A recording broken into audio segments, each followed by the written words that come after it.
What's up everyone? I just had the most incredible opportunity to be able to mix half of LaRussell's most recent album, Good Ethika. And I wanted to take the time to create a video and reverse engineer how I mixed his vocals.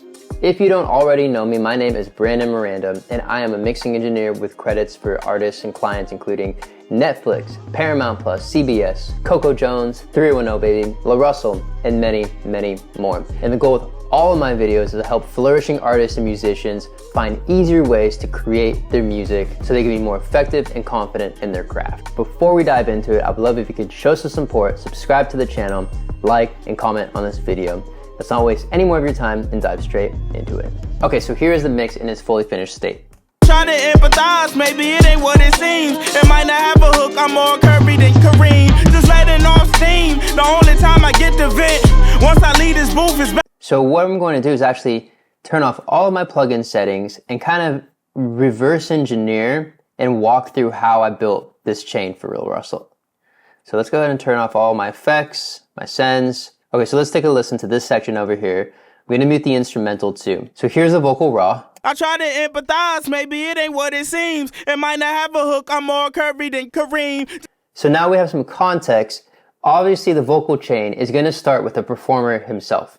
Next we have a Sony C800 microphone going into a Neve 1073 and then to the CL1B compressor. So we already have a very, very strong and high quality vocal chain going into it. Now that outboard gear in the vocal chain, to be honest, is doing a lot of the heavy lifting. If I see with my eyes right here, you can notice how the peaks and troughs of my waveform, they're actually pretty even. And that's an indication that the compressor is actually hitting down and kind of keeping the transients nice and controlled, right? A very, very well compressed vocal is going to look like this, where you don't have any huge boom jumps, right? Now let's get into the digital stuff. So I always start my process with some EQ. And the first phase of EQ, I'm never doing any boost, but I'm only cutting things that I know I'm not going to need. The main intention here is knowing that I'm going to use compression, distortion, and effects. And if I have any kind of nasty frequencies or things that are a little bit unclean in the vocal going into those effects, it's going to ruin the quality of my mix. So what I do in the first stage of EQ, my thought process here, is making sure I'm cutting out frequencies that could be a bother to the rest of my plugin chain down the line. So I'm going to turn off each one and turn them on one by one so you can hear with your ears what's going on in this mix down. I try to empathize, maybe it ain't what it seems. So here's my low cut. I try to empathize, maybe it ain't what it seems. Very subtle, just cleaning out the room. Here's my low mids, a very important one. When I cut out these low mids, I'm setting up his vocal to be able to sit better in the instrumental. I try to empathize, maybe it ain't what it seems. We have some really nasty room tone going on because he is rapping really loud, and so it's making the room that he's in echo a bit. I'm cutting that out with this 2K cut. I try to empathize, maybe it ain't what it seems. He's really delivering his all and his energy. So we kind of need to mitigate though some of those S's because it can affect my de-essing down the line of my vocal chain. I try to empathize, maybe it ain't what it seems. Nice. And then let me just turn off these three again and then in real time turn them back on one by one. So again, you can hear the process. I try to empathize, maybe it ain't what it seems. I try to empathize, maybe it ain't what it seems. I try to empathize, maybe it ain't what it seems. I try to empathize, maybe it ain't what it seems. Now here's everything off. I try to empathize, maybe it ain't what it seems. And now here's everything on again. I try to empathize, maybe it ain't what it seems. Next, let's go on to my limiter. So with my compression, in the digital space, compressors don't react super well. I can drive my outboard gear super hard and it's, for the most part, going to sound really, really great. But on the digital space, if I drive my compressors too much, it's going to make the vocal sound unnatural. So what I like to do is I actually like to catch the loudest peaks with just a limiter. The limiter, as opposed to a regular compressor, is saying no to the volume. It's saying no to the dynamics. You cannot get over this space. You're stopping right here. And then for me, it ended up being negative 16.2 dB. I try to empathize, maybe it ain't what it seems. I try to empathize, maybe it ain't what it seems. So you can see with the meter right here, we're just hitting like negative 2 dB of gain reduction. Very slight. You can hear a little bit of control going on. I try to empathize, maybe it ain't what it seems. I try to empathize, maybe it ain't what it seems. But now let's get into my compression. So this is where I start to get a little bit more heavy-handed. When I'm listening for compression, I'm using half of what I hear and half what I actually feel physically. And that'll help you gauge, because I know at times listening for compression can be a little bit of a learning curve. There's a way your body kind of reacts to the peaks and troughs. And if you're new to mixing, then what I encourage you to do is to listen to a vocal and kind of with your hand trace up and down the volume levels of someone's performance. And you'll notice, oh, it's going up, it's going down, it's going here and here, right? When I'm adding compression, what I'm trying to do is actually close that gap and tuck everything in. So here's it off. I try to empathize, maybe it ain't what it seems. Here's it on. I try to empathize, maybe it ain't what it seems. The way I work too when it comes to using compression is I start around with my ratio about 5 and I bring down my threshold until I start getting about 3 to 7 dB gain reduction. You can see that by this meter right here. I try to empathize, maybe it ain't what it seems. And then I start to dial my attack and release by taste. And I'll reset these too so we can practice it in real time. I try to empathize, maybe it ain't what it seems.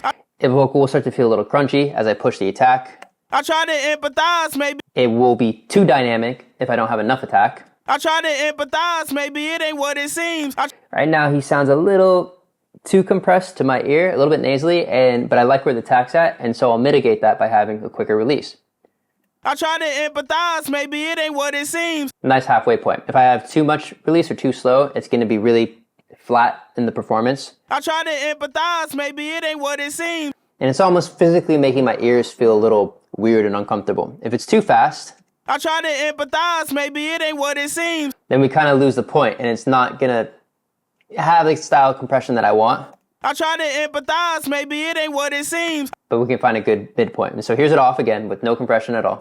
I try to empathize, maybe it ain't what it seems. And with it on. I try to empathize, maybe it ain't what it seems. And let's actually do this too. Let's play his vocals in the context of the mix without compression. I try to empathize, maybe it ain't what it seems. And now with it on. I try to empathize, maybe it ain't what it seems. It's slight, but notice that you can actually hear his lyrics with much more clarity. When it's off, you start to lose some of the syllables. So now let's get to the next point of my chain. So then I love using this C6 compressor. Basically what it is, it's a compressor kind of made babies with an EQ. I love this because of it, because I can actually find specific frequencies and target them and compress them with different levels. My favorite preset, if you follow me a lot, is the pop vocal. But for this style of music, you don't want things to sound too expensive. And things sound expensive when you kind of really boost the high end. So I wanted his vocal to feel a little bit warmer. So instead of using my normal pop vocal preset, I actually lean on the vocal preset. And you'll notice pretty level flat, no boosting on the high end. Let's hear this.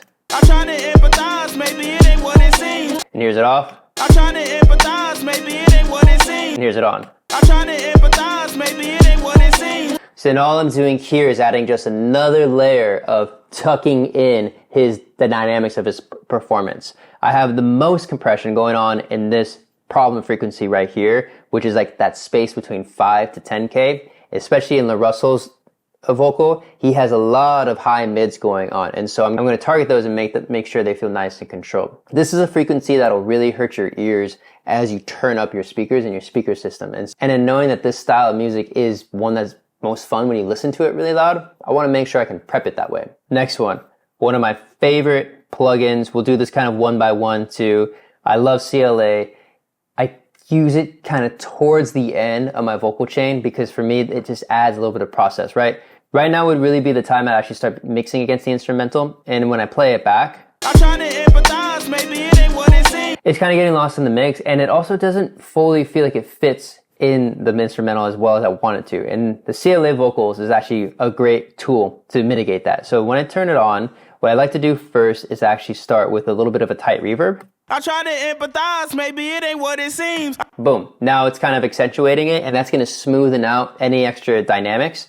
And then I'll add a little bit of a slapback. Pretty much the same thing. In my mind, I kind of play between these two so then I can kind of dial in a specific reverb tone for him. I try to empathize, maybe it ain't what it seems. And then the stereo width is just kind of spread the vocal a little bit more, and this is another tool to help his vocals sit. If I do too much, I try to empathize, maybe. He sounds like a robot, but if I do just a little bit slight, I try to empathize, maybe it ain't what it seems. it just kind of smoothens out the vocal by spreading it across the stereo image. It removes a little bit of harshness and it makes it sit better in the instrumental. So let me just play, actually now, the instrumental against it. I try to empathize, maybe it ain't what it seems. Here's it off. I try to empathize, maybe it ain't what it seems. Too dry, it's kind of just poking in a strange way, and here's it on again. I try to empathize, maybe it ain't what it seems. Smooth, and that's what we're looking for. We want everything to feel nice and smooth. Then, we do need a boosted level, right? And so what I love using is this push. So after my layers of compression, I typically don't do too much makeup gain, but then at this point is when I'm going to bring in that makeup gain. And I love the push knob on the CLA vocals because it has a really nice kind of warm, rounded compression approach, but then also brings the level up in a really appealing way. So here's it off. I try to empathize, maybe it ain't what it seems. And here's it on. I try to empathize, maybe it ain't what it seems. Now we're in business, right? So that's starting to sound awesome. And then let's kind of keep going down the lane. Okay, cool. So after, doing a little bit of limiting, a little bit of compression, a little bit more compression, so on and so forth, what's going to happen is some of that EQ work you did in the first stage of your vocal chain is going to be undone a bit. And so I find myself having to clean out some stuff. And in this situation, I'm actually mixing out of the Tracking Engineers template, and they happen to have the SSL console out. And I said, cool, let's use this one. So I'm doing a little bit of a cut at that problem frequency right here at 5K. I'm doing yet another cut down here around 900, kind of removing some muddiness, and then doing another cut right here around 250, again, just kind of moving out some muddiness and helping the vocals stay clear in the context of the mix. So here's it off. I try to empathize, maybe it ain't what it seems. And here's it on. I try to empathize, maybe it ain't what it seems. So much tighter. And when you have a hard time trying to identify or find them, in general, have these rough frequencies in your head. 900 and 500, it's going to be muddiness. 5K, 2K, 7K, harshness. All right, cool. Now let's keep going down the chain. Let me mute the instrumental again for now. And the next plugin I use is Sibilance. I'm not a big fan of de-essing, but this plugin I think does it in a smooth way that doesn't really ruin the quality of all that beautiful EQ and compression that it did. So here's it on. I try to empathize, maybe it ain't what it seems. And here's it off. I try to empathize, maybe it ain't what it seems. Now you can hear that I kind of went a little overboard. So his S's are really dull now because I went with such an extreme setting on my de-essing. I try to empathize, maybe it ain't what it seems. But I do everything with intention, and because I knew I was going to hit his S's so hard, it allows me actually space to boost his high end. So here's the Mag EQ, one of my favorite plugins for Final Touch EQ. I'll usually use this or a Pultec, and you can see I'm really adding a pretty strong boost. I mean, in the world of mixing, 2 dB is a fairly strong boost to 20K. So here's it on. I try to empathize, maybe it ain't what it seems. The combination of those two plugins is giving me something where the S's are nice and smoothened, but I'm still able to retain some high-end polish. So now at this point, I'm focused on making sure the vocal really sits in the instrumental nicely the way we need it to, and also have some final touch-ups so we really capture LaRussell's energy. So I use the MV2 to add some last-minute compression. I try to empathize, maybe it ain't what it seems. And just brings his vocal up to where we need it to be. Here's it off. I try to empathize, maybe it ain't what it seems. What we have going on here is some downward compression and some upward expansion. I would look at this as 2 routes to the same output. What's going to happen is both are going to kind of mitigate the dynamics, the peaks and troughs of the waveform, but they're going to have a different tone to it. So if I go too crazy with the upward expansion, I try to empathize, maybe it ain't what it seems. It's pretty intense on the high mids. And then if I go with a lot of downward compression, Empathize, maybe it ain't what it seems. But it's got a little bit of a warmer type vibe. This is a plugin where I'm both being technical and getting his vocal to sit better, but also using it as a way to kind of stylize it and shape the tone. Finally, in the very end of the chain, I have another round of C6, and all I'm doing is just kind of controlling those high mids to make sure when I boost the levels and I get to my final stage or I send off the mastering, nothing's going to be too harsh. So here's it on. Empathize, maybe it ain't what it seems. Empathize, maybe it ain't what it seems. And you can see I'm just controlling again those high-end frequencies that a little bit rough, especially when LaRussell really starts to lean into those S sounds. Here's it off. Empathize, maybe it ain't what it seems. Here's it on. Empathize, maybe it ain't what it seems. Cool. All right. And then I'm barely using any effects. I think all I really have here is some room tone, and my settings for that is a Valhalla Vintage Reverb. In general, I kind of keep it around these settings, but what I do is I use a pre-delay calculator to calculate my pre-delay times and my decay times. Maybe it ain't what it seems. It might not have a hook, I'm more curvy than Kareem. So there's it on. It's very subtle. I don't want to add too much reverb because this style of music is going to call for more attitude and more dimension. But this room tone is actually helping the vocal kind of blend better into it. So here's it on. Maybe it ain't what it seems. It might not have a hook, I'm more curvy than Kareem. And here's it off. Maybe it ain't what it seems. It might not have a hook, I'm more curvy than Kareem.